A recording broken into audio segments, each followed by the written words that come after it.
नमस्कार, हम अफरोज। कार्यक्रम संदर्भ में अपने के स्वागत बा। जनता टेलीविजन के प्रस्तुति संदर्भ में हमने भोजपुरी भाषा में देश के राजनीतिक, सामाजिक, आर्थिक और समाज में हो रहा विभिन्न घटना के बारे में भोजपुरी में बातचीत करें सन। कार्यक्रम संदर्भ हरेक बीएफए के सवेरे 7:30 बजे और वही दिन साँझ में 4:30 बजे देख सकत बानी।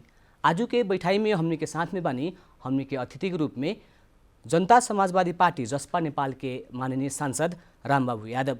उनका से हमनी के जसपा के सरकार में जाए के तैयारी, जसपा भीतर के जो एगो आंतरिक विवाद बाटे ओकर बारे में गपशप करें सन। आई उनका के स्वागत करल जाम। रामबाबू जी, कार्यक्रम में अपने को स्वागत बा। धन्यवाद। अब जसपा भी सरकार में जाए के लगभग निश्चित हो गल बाटे, तो ई लेट कथी खातिर हो रहा बा, काहे लेट हो रहा बा? जसपा अभी से सरकार के तैयारी में नहीं है। जौन बेला केपी ओली के पहल के संसद विघटन उती बेर से ही कानूनी लड़ाई और रोड में दोनों बेर में केपी ओली के बहिर्गमन के पक्ष में और केपी ओली के बहिर्गमन ला गठबंधन तैयार करे के जसपा उती खान से तैयारी अवस्था में बा। और जसपा अदालत में भी जाके केपी ओली के बहिर्गमन के मुद्दा लड़ल बा। ऐसे जसपा के सहभागिता के ही सरकार है और एमे सरकार में सहभागिता हमनी के तरफ से अब तुरंत हुई।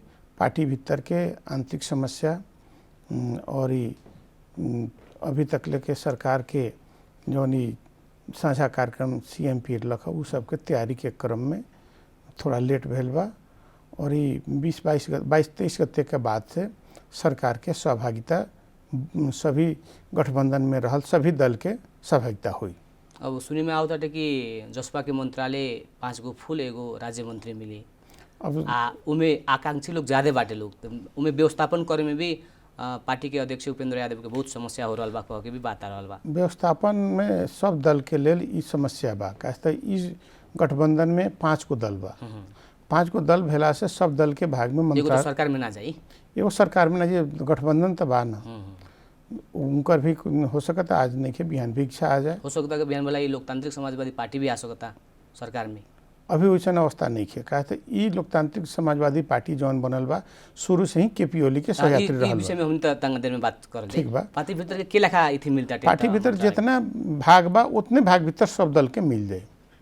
ई नहीं है जे हमनी के ना मिले सकी कांग्रेस के मिल जाई, उसन बात नहीं है। जितना फाँट बा उहे फाँट भीतर मिली, विधि प्रक्रिया से मिली। और सरकार में जाए के जब डेट हमनी के फिक्स हुई 2 घंटा भीतर ही टुंगो लाग जाए। ई नहीं के कहे जे टुंगो ना लागी उसे हमनी के सरकार में ना जाम से उसन बात नहीं है। हमनी के पार्टी भीतर के सांसद लोग के सहभागिता से, सहमति से, विधि प्रक्रिया से सरकार में सहभागिता सुनिश्चित हुई। बाहर जैसे टिप्पणी होगला कि उपेंद्र यादव के लगे जो नेता घुरकी लगावला, जो तंगा नाखुर नुखुर करला, उनका के मंत्रालय देवलन, जो उनका के एकदम मानेला, सम्मानित करला, उनका के उ थमथमा के रुकावल रहलन। ये भी बात में असंतुष्टि बढ़ रहल बा सांसद लोग के। एगो घटना में 10 गो व्यक्ति से प्रक्रिया ले जाए तो 10 किस्म से प्रक्रिया आई। अब केहू के प्रतिक्रिया हुई, प्रतिक्रिया हुई जे यह प्रक्रिया से मंत्री बनल जाला, उ शायद हमरा लगा तो प्रक्रिया जे प्रतिक्रिया दिले बा उ प्रक्रिया गलत बा, वैसन कुछ ना हो सकेला। पार्टी के भीतर केंद्रीय कार्यकारिणी समिति और केंद्रीय कार्यकारिणी समिति से शीर्ष नेता लोग के 3 आदमी की जिम्मेदारी दे चुकल बा। सरकार में जाए वाला व्यक्ति के नाम सुनिश्चित करे की जौन दिन सरकार में जाए के हुई वो दिन हमनी के सांसद लोग के भी बैठक से आधार कथी तय कैले बा पार्टी ना पार्टी अब सांसद लोग के बैठक से ही वो लोग आधार तय करी कैसन कैसन पर व्यक्ति के पठावल जाओ, उमें का जिम्मेदारी दिहल जाओ, मंत्रालय के जिम्मेदारी, कैसन व्यक्ति के पठावल के जिम्मेदारी, क्षेत्र, भूगोल, संख्या, जाति, लिंग, ये सब मिला के ही पार्टी सरकार के सहभागिता के सुनिश्चित करी। अभी कुछ जैसे कि कुछ दिन पहले तक विवाद तो रहे, पार्टी जो विवाद के चलते पार्टी भी फूट गल। जैसे कि एगो अध्यादेश आयल तो 2 गो पार्टी रात एक हो गल, आ एगो ऐसा अध्यादेश आयल कि लोकतांत्रिक समाजवादी पार्टी खातिर फूट के जाए खातिर सजिलो भी हो गल। पार्टी में उ लोग के बैठे के वातावरण ना भइल। उपेंद्र यादव मने एगो आंतरिक तरीका से लोग पार्टी में ना रहो, छोड़ के चल जाओ कह के भी एक किस्म के वैसन हमनी के कोनो प्रयास ना। लास्ट दिन तक ले भी उपेंद्र जी के विज्ञप्ति आयल बा जे पार्टी में सबके स्थान सुनिश्चित हुई, पार्टी में लौटे के। ये केहू के लागत है जे केहू चल जाओ हमरा तर, उ केहू के इच्छा ना है जो अपना साथी के छोड़ दी, मगर ऐसा वो लोग गतिविधि कैलक, ऐसा माने कार्य कैलक लोग जौना से हमनी के भी आत्मा दुखी हो गए। अपना पार्टी भीतर छलफल ना करे के, अपना पार्टी भीतर कोरोना बाका के बैठक ना करे के होई, आ उहे लोग रात उन्हें जाके केपीओली के साथे बैठक करे के, उन्हें डोलेश्वर के रिसोर्ट में बैठक करे के। ये माले जौरे बैठला पर वो लोग के कोरोना ना लगी, हमनी जौरे बैठला से कोरोना लगी। हमनी के पार्टी के प्राय संरचना आदिवासी जनजाति, दलित, महिला, अल्पसंख्यक, बाहुन में भी गरीब बाहुन लोग के सहभागिता बा। उ लोग के बैठला के जौरे कोरोना लाग जी, उ लोग के जौरे हमनी के साथे उ लोग के बैठा ही के ना होई। और उहे बड़का लोग जौना के उ लोग कल्पना करता, ये माले बड़का शक्तिशाली बुझाता, उ लोग के साथे बैठला पर उ लोग के कोरोना ना लगी। जौन उ लोग गतिविधि कैलक पार्टी में संस्थागत छलफल ना करे के, एकलौटी मनोपली करे के, अपन निर्णय के अपने तमीचा लगावे के, जनता के सामने जवाब देवे वाला अवस्था में ना रहे के। पहलका संसद विघटन तो महंत ठाकुर जी के अध्यक्षता के बैठक के ही सर्वसम्मति से निर्णय कैल केपीओली के संसद विघटन प्रतिगमन बा। हाँ। का दूसरिया प्रतिगमन का अग्रगमन हो जाए। उ लोग का नाम कहते रहे कि मधेश आंदोलन के समय में जो मुद्दा कार्यकर्ता पर लागल बाटे, हमनी खातिर प्रचंड होकस चाहे केपीओली होकस चाहे शेरबहादुर देउवा होकस, तीनों कोई बराबर बा। हमनी के सरकार में ना जाए खातिर की, बल्कि हमनी के मुद्दा अगर संबोधन होता तो हमनी केकरो के समर्थन करला तैयार बनी सन। मुद्दा संबोधन करके संविधान खत्म कर देला से हो जाए। आज ये जितना हमनी के साथी लोग पर मुद्दा लागल बा के बहुत साथी लोग जेल में बा, का इस संविधान के चलते वो लोग मुद्दा लागल बा जेल में बा कि कोनो दोसर कारण से बा। तो इस संविधान ले आवेला, संविधान के सुधार करला, परिमार्जन करके बढ़ेला हमनी के मुद्दा मानी जेल खाता नहीं, और वह संविधान खत्म कर दिया, हमनी पर मुद्दा हटा दिया है तो हमनी के अग्रगमन हो जाए, उससे हमनी के फायदा हो जाए। आज सारा मुद्दा खत्म कर दिया और संविधान खत्म कर दिया, तो फिर तो हमनी के अवस्था हुए फिर रोड में जाए के पड़ी, फिर आंदोलन कर पड़ी, फिर मुद्दा लदाए के पड़ी। जैसे कि अब जी हमनी के ऐसे उ लोग के जौन तर्क आयल, उ तर्क सारा सर बहाना रहे, मुद्दा एगो बहाना रहे सरकार में जाए के। एगो तो मतलब कथी का मतलब टिप्पणी होखला कि एगो अध्यादेश अइला के कारण से पार्टी फूटे के अवस्था में पुगेला के बाद ये लोग रात पार्टी ना फूटो कह के मधेश के इश्यू को बचाव पड़ी, मधेश के मुद्दा के बचाव पड़ी कह के भय रहे लोग। उससे पहले के थोड़ा हम बात कहे के मन मिलल ना रहे, पार्टी खाली मिलल रहे ना, ठीक है। उससे हम पहले के बात कहे के चाहते हैं। उससे पहले जहिया उपेंद्र जी लगात हमनी के दल समाजवादी पार्टी सरकार में रहे, उतनी खानी लोग से पार्टीकरण के वार्ता चलत रहे। लोग के मांग ये रहे अपने सरकार छोड़ी तो हमनी का पार्टी एक होखल जाए। बिल्कुल। तो ऐसे वो घटना भेल कि संविधान संशोधन के प्रस्ताव उपेंद्र जी कानून मंत्री के हैसियत से ले गेला के चलते केपीओली पर इग्नोर कैलक, उसे बाध्य होकर हमके सरकार छोड़नी से। और वह बीच में केपीओली भी चलक जे पार्टी फूटो, जनता समाजवादी फूटो और राजपा फूटो, समाजवादी फूटो और राजपा फूटो, उनकर चाहना रहे दोनों पार्टी फोड़े के। उसे हमनी के बाध्य होके केपीओली के भी एमे एगो तगड़ा झटका देवे के पड़ी, उस हिसाब से हमनी के पार्टी मिल। उससे पहले तो वार्ता होते रहे, वार्ता के क्रम में कुछ समस्या रहे तो फास्ट ट्रैक से हमने मिल गई, नहीं सर रात मिल के पार्टी एक हो गई। वो घटना वहाँ के रहे। और इ लोग के जौन अभी के घटना आयल, ये अध्यादेश अइला के चलते पार्टी फूटल के बात ना हो, इ लोग के गतिविधि के चलते पार्टी फूटल हुए। अध्यादेश तो सहजता कल गए, ठीक बा, जब तोरा उहे विचार बा कि तू केपीओली के साथे जाए के और केपीओली के पहल का संसद विघटन प्रतिगमन, दूसरिया संसद विघटन अग्रगमन स्वागत योग्य बात बा। तो मानसिक रूप से एगो पूर्ण रूप से स्वस्थ आदमी ये बात ना ले आ सकता। केपीओली के सचिया के ही ये बात आगाड़ू बढ़ल जा सकता। अवस्था ये रहे हमरा कुछ फायदा हो जाए तो का केपीओली के कल काम ठीक हो जाए कर, मतलब पहले केपीओली संसद विघटन करता हमरा कुछ बना दे, हमरा कुछ व्यक्तिगत रूप से लाभ दे देवे, तब रोड पर उतर के कहलाम जो केपीओली के संसद विघटन ठीक हो गए, उहे रूप से यहाँ देखल गए। इससे पूरा मधेश के आंदोलन के, आदिवासी जनजाति के आंदोलन के यहाँ विसर्जन करे के केपीओली के पाँव में ले जाकर बुझावे के लोग काम कैलक। इससे पार्टी फूटे के नौ बतायल। और अभी सब कुछ ठीक नहीं के कह के भी सुनल जाता टे, जो अध्यादेश आयल बाटे शुरू में तो खुशी की बात रहे कि लोग निकल जाता टे, वो अध्यादेश के प्रयोग करके कहियो नहीं है। जसपा भीतर के अभिनजन बाटे सांसद लोग, उ सांसद लोग भीतर भी सब कुछ ठीक नहीं है। अगर मंत्री बने खातिर उ लोग के नहीं बनावल जात तो ये 20% के अध्यादेश के लेके पार्टी में कुछ उ लोग गड़बड़ करी की कह के भी बाहर सुने में आवता। अब ये बात हमनी तरीसन कोनो बात नहीं खेल। हाँ, हमनी की बात एगो क्लियर ई बा कि अध्यादेश एकरा के फिरता कल जरूरी बा। कितना जल्दी सरकार फिरता करी, अध्यादेश फिरता करो, अध्यादेश से देश चलावे के ना होई। और ई अध्यादेश देश के मजबूरी में जनता थेक रहल बा।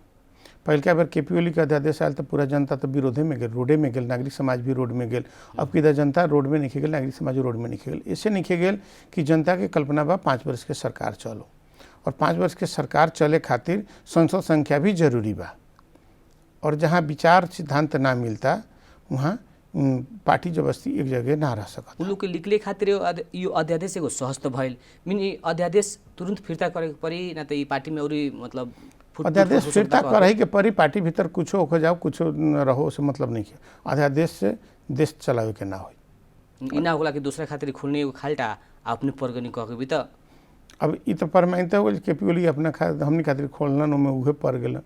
हमनियों के साथी लोग पड़ गेल बा और हमनी के साथी लोग से आजो अब अनुरोध जैसे कि जसपा अब सरकार में तो जैबे करी, अब जसपा के नीति के लेखा बाटे उद्देश्य भर में अपन पार्टी के लेखा विस्तार करी, कौन विचारधारा के लेके जा रहल बाटे देश में, जन बाटे संघीयता पर धर्मनिरपेक्षता पर जौन एगो टीका टिप्पणी भी हो रहल बा कि संघीयता सफल ना हो सकल, धर्मनिरपेक्षता के बारे में जनमत संग्रह करे के पड़ल, या समानुपातिक समावेशी भी अब ज़्यादा दिन ना राखे हुई कह के जौन एगो टीका टिप्पणी हो रहल बा। ई विषय पर जसपा भीतर के आधिकारिक लाइन कथी बा, धारणा कथी बा? जसपा पूर्ण रूप से क्लियर बा जे देश संघीय प्रणाली में बाटी एकरा के और ही सबल करे के पड़ी। जौन लोग कहता ई सफल ना भेल, वो लोग तो वो दिन विफल करे में लगा रहे।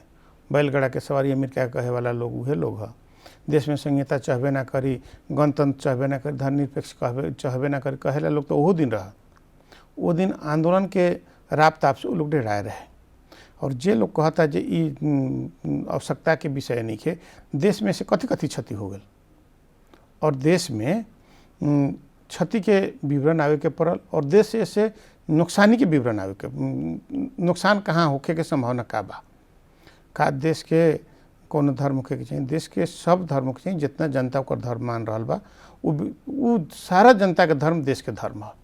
एगो धर्म देश के कोनो ना, सब जनता जौन धर्म से खुशी बा ओकर वातावरण मनावे के, ओकर माने के, देश के व्यवस्थापन करे के पड़े। व्यक्ति अपन धर्म मांग सकता, राष्ट्र के कोनो धर्म नहीं कह के अपने के। जैसे कि पार्टी के संरचना में एगो कथी मधेश से टिप्पणी होकेला कि वोट ई लोग जसपा के वोट ई लोग ले जाला मधेश से, आ सांसद मंत्री बनावला लोग पहाड़ के आदमी से। 74 के चुनाव में पहाड़ से जमा 25-26 हज़ार वोट आ रहा है। समानुपातिक सांसद बने खातिर भी कम से कम 1 लाख वोट चाहिए।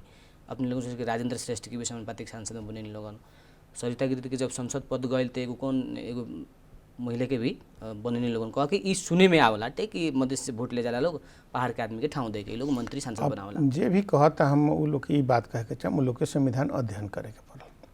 संविधान में खस क्षेत्रीय व्यवस्था कल गल पर 15%। तो सरिता गिरी खस कोटा से लेन, अब वो मधेश के प्रतिनिधित्व कर लेन। हमनी के पार्टी भीतर उनका नीचा कैटेगरी में समानुपाती के नाम में खसे के ही बुझैले रहे, जौना में लीला चिटौला के नाम रहे। अब खस में इन के छुटियावल पहाड़ी खस और मधेसी खस। खस तक छुटियावल गल बा, बाहुन तो छुटियावल गल बा, बाहुन के कोटा में बाहुन ही रही।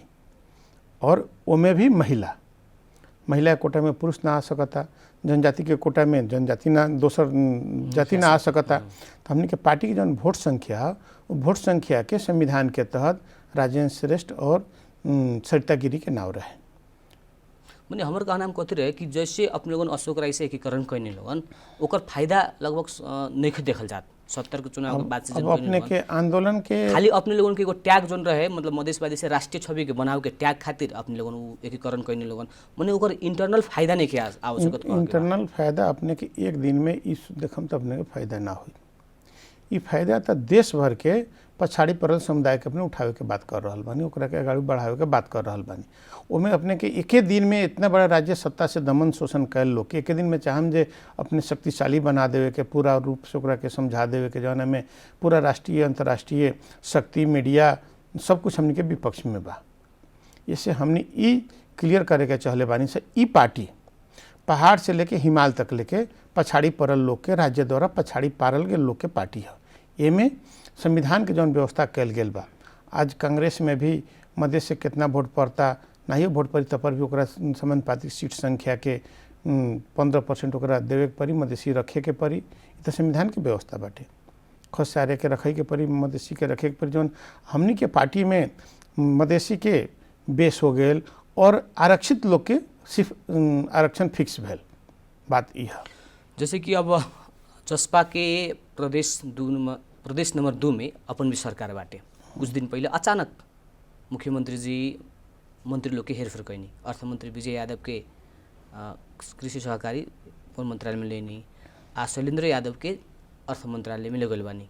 ई देखला से कहते कि अचानक हेरफेर पार्टी भीतर कुछ गड़बड़ बाटे की स्रोत के भी कहना बाटे कि मुख्यमंत्री के विजय यादव लोग असह्य करला लोग, जबकि वो प्रदेश 2 के अध्यक्ष भी बानी। पार्टी में के प्रदेश 2 में सरकार निमन से काम ना करे सके के कारण पार्टी भीतर के तो अंतर्द्वंद ना हुई। अपने अभी कैसे कह दिन जे सरकार निमन से काम नहीं करे सकत।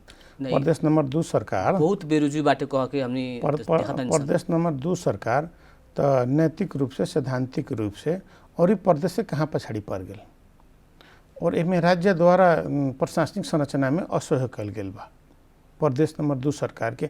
और इस सरकार और प्रदेश में एमाले के माओवादी के ही नेकपा के सरकार रहे और यहाँ से प्रशासनिक सहयोग ज़्यादा रहे। 2 नंबर प्रदेश में तो ये अवस्था रहे एगो मंत्रालय के साल भर में 7 बेर 8 बेर सचिव चेंज हो जाए तो उसे काम कम भेल बा। मगर नीतिगत रूप से प्रदेश सरकार सबल रूप से आगाड़ी बढ़ल बा। जैसे प्रदेश लोक सेवा आयोग ले आयल, प्रदेश के निजामती नीति हिसाब से प्रदेश सरकार तो काम करिए रहल बा। जो विकास की जो चीज हो विकास के गति विकास बजट में विनियोजन खर्च बेरोजू ये सब फरछट करे काम के कर कर्मचारी के जौन कि कर्मचारी ही अपने के विपक्ष में रख हुए। आज कोलिशन गवर्नमेंट बनल बा में हमनियों के सहभागिता बा, हो सकता आज के कर्मचारी से वो बदमाशी ना आई। कर्मचारी द्वारा ना बल्कि संघीय सरकार द्वारा प्रदेश नंबर 2 सरकार के काम करे देवे के वातावरण ना रहे। अब रहल मंत्री हेरफेर के तो प्रदेश के मुख्यमंत्री के प्रदेश भीतर अपन मंत्रिमंडल के हेरफेर करे के कौना मंत्री से कहाँ भेजल जी तो कार्य ज़्यादा प्रगति हुई केकरा से ज़्यादा अच्छा काम लेहल जा सकता। मतलब अर्थमंत्री से उतना कार्य संतुष्टि ना रहे अपने अर्थमंत्री से कार्य संतुष्टि ना रहे। उनका लागल हुई कि जे भी अर्थमंत्री जी बहन हो सकता उनका कृषि के जिम्मा दिहल जाता ज़्यादा बेटर हुई कि काम के भी अनुभव उनका मिली और इनको कृषि मंत्री के अर्थ मंत्री में अला पर इनको काम का अनुभव हुई, काम का अनुभव भी बढ़ो, इहो तो एगो जरूरी विषय बा। अच्छा 3 साल से ज़्यादा हो गए प्रदेश सरकार बाटे, प्रदेश के नामाकरण होके नहीं के सकल। ये तो प्रदेश सरकार के मुख्यमंत्री के असफलता हुई ना। मुख्यमंत्री जी के असफलता के कैसे कम, प्रदेश सरकार के मात्र कैल काम वो ना है, वो तो संसद के काम है। संसद में भी कितना बहुमत चाहिए, 2/3 बहुमत चाहिए। बहुमत से निर्णय करे तो हमने के पास ऑलरेडी 54-55 के बहुमत रहे, 103 मध्य 7 मध्य तो ऑलरेडी बहुमत से हो रही में 2/3 बहुमत चाहिए। जौन जनता से वोट ले लेबा कांग्रेस और एमाले और माओवादी वो लोग अपन अपन जानकी प्रदेश तो अलग अलग नाव पेश करके एक जगह वोटिंग नाव के देव को उतना बड़ा आंदोलन के मुहिम के तुहावे को लोग काम कैले रहे। माओवादी के भोजपुरा प्रदेश कौन कौन प्रदेश वो लोग नाव लेके पेश के उनमें जबरदस्ती दर्ता करा के अधिकार भी बात जबरदस्ती नहीं। अभी जो कोलिशन सरकार बनी प्रदेश 2 में अब इनके जो नेकपा एकीकृत समाजवादी भी प्रदेश 2 के सरकार में जाए के मतलब बात आ रहा बा। अगर कोलिशन सरकार बनता है तो ई 2/3 प्रस्ताव जाई और अपने लोगों को जो प्रस्ताव बाटे उनमें सबके सहमति होके एगो नाम आई और एमे हमरा ख्याल से में हुप ना लग सकता दल के। उसे अब दलीय सहमति तो बनी, सहमति के उ लोग के दलीय सांसद लोग कितना एकरा के टेरी अटेरी करता वो बिहान के देखे के गर्व के विषय रही। और नामाकरण में राजधानी के विषय में प्रश्न व्यवस्था बाकी दलीय हुप ना लगाए क्योंकि सांसद के अपन अपन स्वतंत्रता वहाँ छोड़े के पड़ी। तो में हमरा अपना महसूस ई बा अनुरोध भी करे के चाहे हम अपने के माध्यम से कांग्रेस एमाले माओवादी अभी के लोसपा और एकीकृत समाजवादी लगात सारा दल के 2 नंबर प्रदेश के जनता के आंदोलन के मद्देनजर करके जनता के मत के मद्देनजर करके नामाकरण में और राजधानी में तुरंत ओकरा के सब समझ से निर्णय देवे के। अभी एगो बहुत बड़का मतलब मधेश केंद्रीय दल पर आरोप एगो कथी लागेला कि ये लोग खाली राजनीतिक हिसाब से मांग ना पूरा भइल है ना भइल हो ना भइल सरकार में जाए खातिर बड़ा मतलब गुड़ उठैले रहेला लोग कह के टीका टिप्पणी होत रहेला।